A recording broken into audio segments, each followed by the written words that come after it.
First ever factory outlet Mukunda jewellery KPHP Kothapet Khammam Somajiguda Hanamkonda.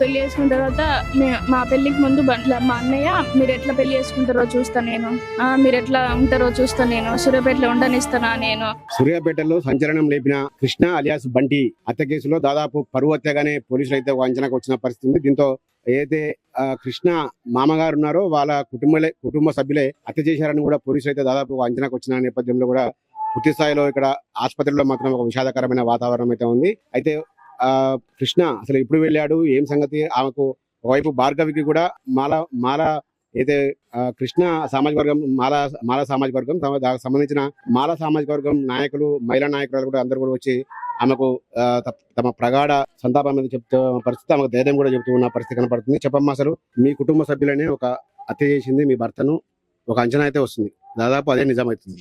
ఏమనిపిస్తుంది అసలు మీకు మా అత్తగారు వాళ్ళకు మీకు ఎటువంటి మీ అమ్మగారు తరపున ఇంతకుముందు ఏమైనా బెదిరింపులు జరిగాయా? ఫస్ట్ మేము పెళ్లి చేసుకునేటప్పుడు పెళ్లి చేసుకుంటామని నేను ఇంట్లో చెప్పిన, నాకు వేరే వాళ్ళు నేను ఇచ్చి చేస్తే నేను చనిపోతా, నేను చేసుకొని ఎవరిని బంటినే చేసుకుంటా అని చెప్పిన. నన్ను చాలా ఫోర్స్ చేసిర్రు, కొట్టడం తిట్టడం చాలా చేసిర్రు. అయినా కూడా నేను భరించి నాకు బంటే కావాలి అని చెప్పేసి నేను బంటిని పెళ్లి చేసుకున్నామని చెప్పి ఆగస్టు 7th నేను బయటికి వచ్చేసిన. మేము ఆ రోజు పెళ్లి చేసుకున్నాము, నగర్కల్లో పెళ్లి చేసుకున్నాము. పెళ్లి చేసుకున్న తర్వాత మా పెళ్లికి ముందు ఇట్లా మా అన్నయ్య మీరు ఎట్లా పెళ్లి చేసుకుంటారో చూస్తా నేను, మీరు ఎట్లా ఉంటారో చూస్తా నేను, సూర్యాపేటలో ఉండనిస్తానా నేను, చంపుతా మిమ్మల్ని, బంటిని నేను చంపుతా అని చెప్పి నాతో చాలా సార్లు అన్నాడు.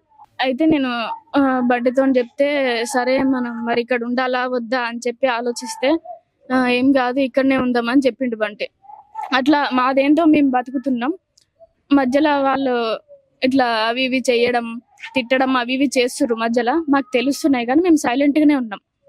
సైలెంట్ గానే ఉంటే ఇంకా మా అన్నయ్య ఏం చేస్తుండో ఏమో తెలియదు. ఆ రోజు నిన్న ఈవినింగ్ 5 o'clock బైర్ మహేష్ అని ఆయన ఫోన్ చేసిండు. ఫోన్ చేసి ఇట్లా అన్న బయటికి రా మరి ఏంది అని చెప్పి పైసలు అని ల్యాండ్ గురించి ఏదో మాట్లాడారు, నాకు తెలియదు. ఇంతకు ముందు మాట్లాడుతుంటే నేను విన్నా, ల్యాండ్ అని మాట్లాడుతుంటే విన్నా, అది దానికే పిలిచిర్రేమో అని చెప్పి నేను అనుకున్నా. నేను అప్పుడు కాల్ మాట్లాడేటప్పుడు ఆయన ఫోన్ చేస్తే నేను బంటికి ఇచ్చిన, ఫోన్ చేస్తుర్రు అని చెప్పి ఇస్తే మాట్లాడిండు. ఫస్ట్ టైం ఆల్రెడీ ఓకే కూర్చున్నాడు.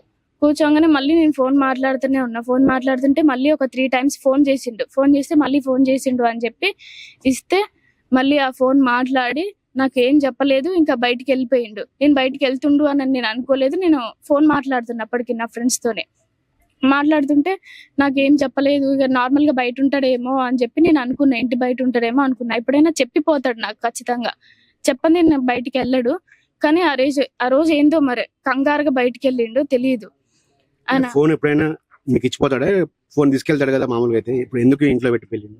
అప్పుడప్పుడు నాకు ఇచ్చిపోతాడు, నాకు ఫోన్ లేదు, నేను ఒక్కదాన్నే ఉంటా మళ్ళీ లేట్ అవుతుంది అని చెప్పి అప్పుడప్పుడు ఫోన్ ఇస్తాడు.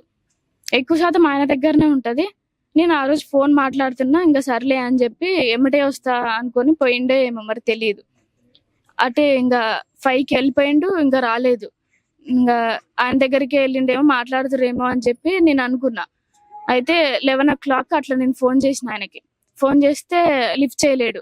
అందుకంటే ముందు నాకు 2 సార్లు ఫోన్ చేస్తే నేను నా ఫ్రెండ్తో మాట్లాడుతున్నా, అందుకని ఆయన ఇక నేను లిఫ్ట్ చేయలేదు, ఆయనతో మాట్లాడలేదు. అన్నోన్ నెంబర్స్ నేను ఎత్తను ఆ బంటి ఫోన్లో, నేను మాట్లాడను ఎవరితోనే. అయితే ఇక మళ్ళీ ఇంకా ఏంది ఇంత టైం అవుతుంది అని చెప్పి ఇంకా వస్తలేడు అని చెప్పి నేను ఫోన్ చేస్తే ఆయన ఎత్తలేదు. మా వదినకి ఫోన్ చేసిన, ఒక 3 o'clock అవుతుంది. అప్పటికి 3 o'clock అవుతుంటే వదినకి ఫోన్ చేసి ఇట్లా పోయిండు వదిన, ఇంకా రాలేదు అని చెప్పి నేనంటే మరి ఎవరైనా ఉన్నారా ఏంది ఎవరితో పోయిందంటే ఇట్లా నెంబర్ ఉంది అని చెప్పి ఇచ్చిన వదినకి. ఫోన్ చేయాలంటే స్విచ్ ఆఫ్ వచ్చింది అప్పటికి ఆయనది, బైర్ మహేష్ ఆయనది. స్విచ్ ఆఫ్ వస్తే మళ్ళీ నేను చేసిన, అయినా స్విచ్ ఆఫ్ వచ్చింది. మళ్ళీ 5 o'clock చేసిన, 6 o'clock చేసిన, అట్లా చాలా సార్లు చేసినా కూడా స్విచ్ ఆఫే వస్తుంది. అయితే నీకు ఎవరు చెప్పారు చనిపోయాడన్న విషయము? మార్నింగ్ నాకు పోలీసులు కాల్ చేసారు. కాల్ చేసి ఇట్లా బంటి ఉన్నాడా అని చెప్పి అడిగితే లేడు, మరి నైట్ వెళ్ళిండు బయటికి, ఏం షర్ట్ వేసుకుండు, జుట్టు కటింగ్ ఎట్లా చేసుకుండు అని చెప్పి, బైక్ ఉందా అని చెప్పి అన్ని అడిగిర్రు. అయితే నేను అన్ని చెప్పిన. సరే అని చెప్పి అన్నారు. సార్ ఏమైంది సార్ అని అడిగితే నేను చెప్పలే. వాళ్ళు చెప్పకపోతే మళ్ళీ అడిగిన నేను. మళ్ళీ కాల్ చేసామమ్మా అని చెప్పిర్రు. వాళ్ళు కట్ చేసిండ్రు. నెక్స్ట్ ఎమ్మటే నాకు విజయన్న కాల్ చేసిండు. విజయన్న కాల్ చేస్తే ఇంకా అన్న ఈడ కట్ట మీద ఉండరంటారా రారా అని అంటే సరే అని చెప్పి మాకు ఇంకా నేను ఫుల్ ఏడుస్తుంది. అప్పటికి ఫుల్ ఏడుస్తున్నా. ఇంకా అక్కడికి పోదాం అనేసరికి ఏడా అని మాకు తెలియదు. ఏందో మేము అన్ని పోదామని చెప్పి ఆటో దగ్గరికి వెళ్ళినాం. మేము వెళ్తుంటే మళ్ళీ రిటర్న్ ఇక్కడికి హాస్పిటల్ దగ్గర తీసుకొచ్చారు అని చెప్పి మేము రిటర్న్ ఇక్కడికి వచ్చేసినాం. ఇంకా నువ్వు ప్రాణం కంటే ఎక్కువ ప్రేమించిన భర్త చనిపోయాడు, మీ ఫ్యామిలీ దూరమైంది, నెక్స్ట్ ఏం చేయబోతున్నావు అమ్మ? నా బంటిని చంపినందుకు ఖచ్చితంగా నేను పోరాటం చేస్తా. నాలాగా వేరే అమ్మాయికి జరగకూడదు.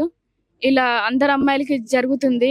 ఇట్లా జరిగితే ఇప్పుడు నాకు ఏజ్ ఉంది కాబట్టి నేను చేసుకుంటా, అది నా ఇష్టం. వాళ్ళు చెప్పింది చేసుకోవాలంటే నేను చేసుకోను కదా, అంటే నాకు నచ్చాలి కదా ఫస్ట్.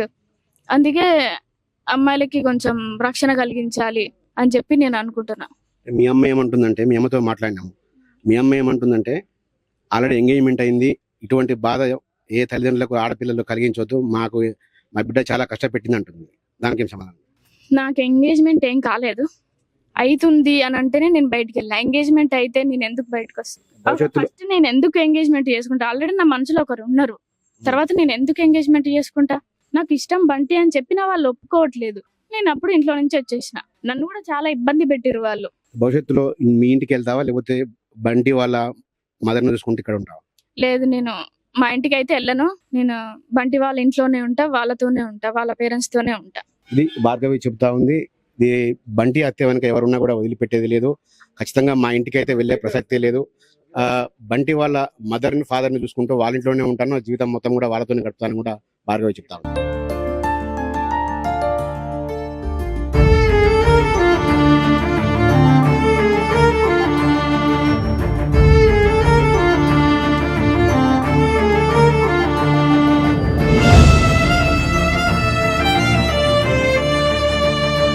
పెళ్లి చేసుకున్న తర్వాత మా పెళ్లికి ముందు మా అన్నయ్య మీరు ఎట్లా పెళ్లి చేసుకుంటారో చూస్తా నేను, మీరు ఎట్లా ఉంటారో చూస్తా నేను, సూర్యాపేటలో ఉండనిస్తానా నేను,